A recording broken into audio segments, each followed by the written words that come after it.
I'm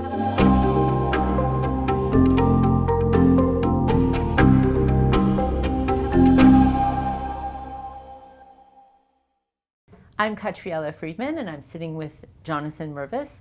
In the last segment, you referred to the need for social entrepreneurship in education to take on the lexicon that has already been developed in corporate entrepreneurship.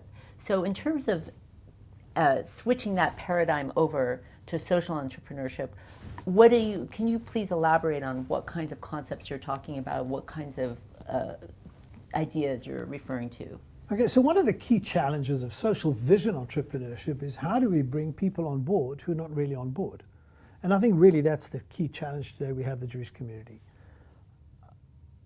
In order to flesh out this issue, let's talk about the different segments of the market. Mm-hmm. The most demanding part of the market is what I call the consumers. They are those who consume the values. They're the ones who organize their lives around, it's in the Jewish context, around Jewish values, Jewish education. They're the ones who want to fund it for their children, fund the community. And for them, this is basically an issue of which highest priority. A second level, not in terms of hierarchy, but rather in terms of where they fit in the table, are what I call the customers. These are those who participate and they pay. But their commitment is not steadfast. They have other options, other commitments.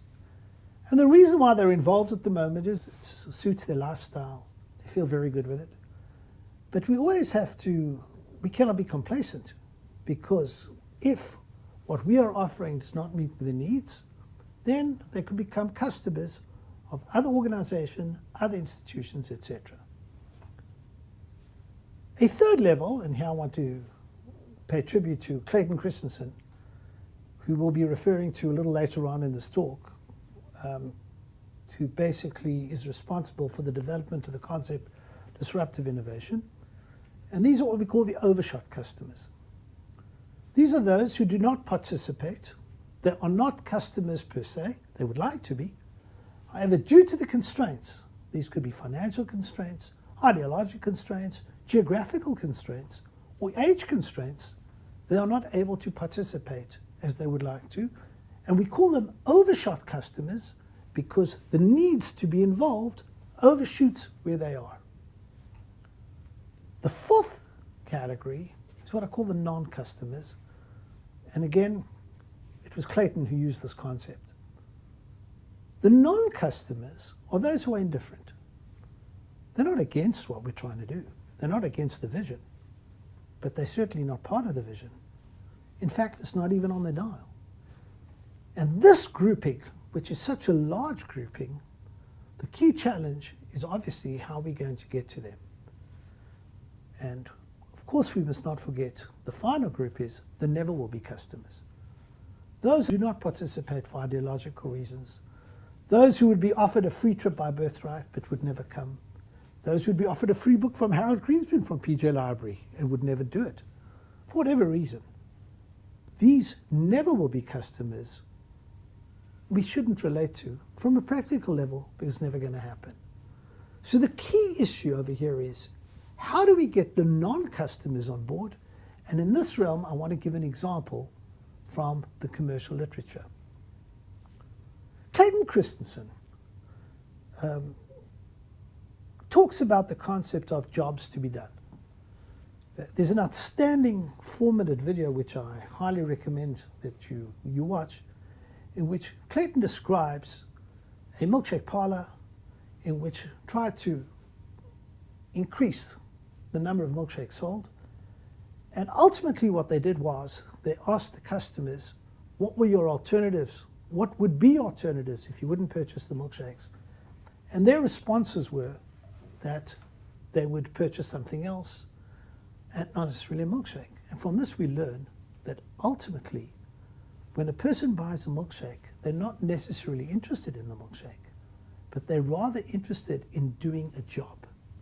And from here we learn something very fundamental, that when we are trying to market a social vision to people who are indifferent for the market, it is critical that we focus not on the product, but rather on what the job they are trying to achieve. And what we do is that we take the Jewish context or the Jewish education and make that the context instead of the text.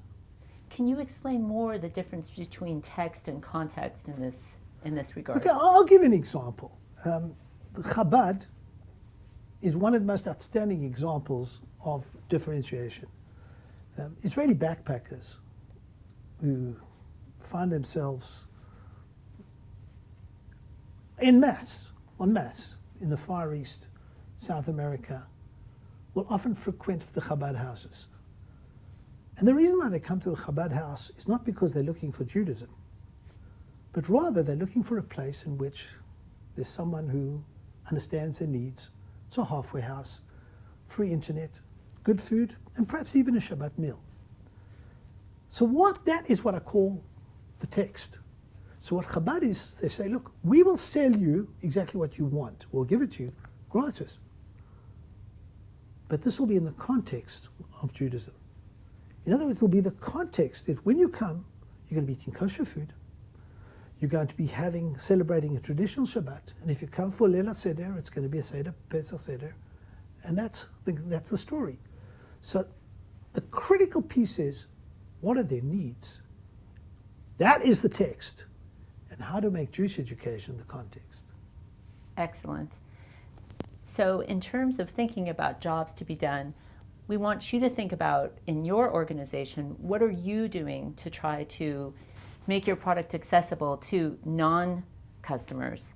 And how much emphasis have you been putting on never to be customers?